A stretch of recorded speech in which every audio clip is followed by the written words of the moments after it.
নারায়ণকে কেন খুন করা হলো? কাম কি বাত করে? নর্মদা নাকি Jagannath?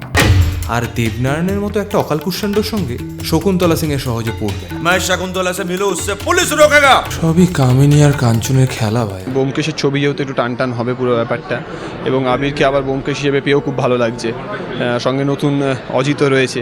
So overall the cast is a fantastic cast, brilliant actors রয়েছে, খুব ভালো একজন পরিচালক রয়েছেন, সুতরাং let's hope for the best. Byomkesh ছোটোবেলা থেকে পড়া এবং সেটা নতুনভাবে রিপ্রেজেন্ট করা, বেনারসে গিয়ে ব্যোমকেশের shoot, I am very excited and আমার মনে হয় এটা ভীষণ ভালো।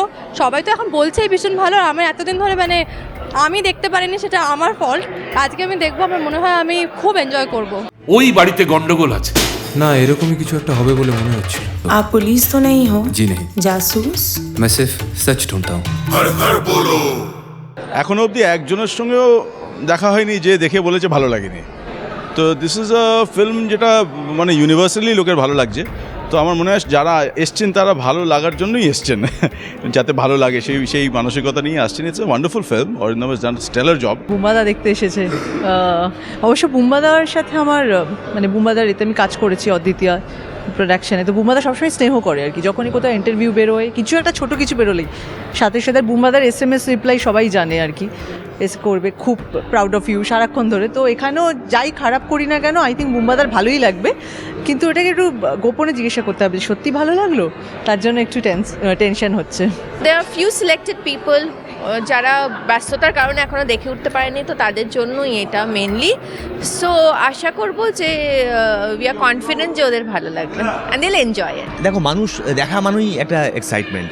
এবারে আজকেও অনেকে দেখবেন যাদের অনেকে আমরা চিনি, অনেক স্পেশাল গেস্ট আছেন, তো তাদের ভালো লাগাটা কে স্পেশাল করে দিলে বাকিদের ভালো লাগাটাকে ছোট করা হয়, ফলে আমি সেটা করতে চাই না। মানুষ দেখছেন মানেই সেটা স্পেশাল, এটাই বলতে পারি। ছবিটার মধ্যে একটা ব্যাপার আছে অজিত। ঝুট বলা হয় उसने। ওই বাড়িতে গন্ডগোল আছে। প্রথমেই বলেছিলাম ওটা ওর কাছে চ্যালেঞ্জ ছিল বলে ও ব্যোমকেশটাকে একটু অন্য লেভেলে নিয়ে গেছে। এর মধ্যে অফকোর্স ব্যোমকেশের প্রত্যেকটা জিনিস থাকা সত্ত্বেও এর মধ্যে অন্যরকম একটা কালার অ্যাড করেছে। আর অফকোর্স মানে আমরা আবিরের ব্যোমকেশ দেখেছি, আমার একেও খুব ভালো লেগেছে, ঋত্বিককে খুব সুন্দর লেগেছে। বাকি আমার কাছে অদ্ভুত চমক লেগেছে নুসরতকে, মানে ও অন্যরকম ছবি করে, তার মধ্যে এই ধারার একটা ছবিতে খুব সুন্দর লেগেছে। সোহিনী আমাদের এমনিতেই সবসময় খুব ভালো, ভেরি নাইস। আমার খুব ভালো লেগেছে আবিরকে এবং সোহিনীকে, সত্যাবতী আর ইতে। এ তো রোম্যান্টিক ব্যোমকেশ, বেশ ভালো লেগেছে, একদম রোম্যান্টিক ব্যোমকেশ, অন্যরকম ব্যোমকেশ, খুব ভালো। এবং ঋত্বিক খুব ভালো, খুব ভালো। ব্যোমকেশ রোম্যান্টিক ছিলই, সেই জন্য তো তদন্তের কাজ করতে করতে প্রেম করে বিয়ে, কাজেই ব্যোমকেশ ডেফিনেটলি রোম্যান্টিক ছিল। এই দিকটা বা এই অ্যাঙ্গেলটা হয়তো এক্সপ্লোর হয়নি আগে সেভাবে, এবারে হলো, গুড। আর হানিমুনে গেলে তো রোম্যান্টিক হবেই।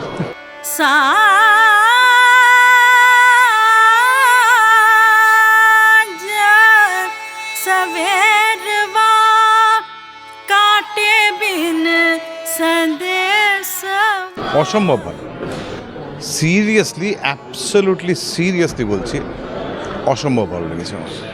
আমি জানি না এর অনেক ভালো রিভিউ হওয়া উচিত ছিল, অনেক অনেক ভালো, কিন্তু আজকাল সেই সিনসিয়ার রিভিউটা কেউ করছে না বোধহয়, যার জন্য সবই একটা মাখা ওকে ওকে ওকে করে।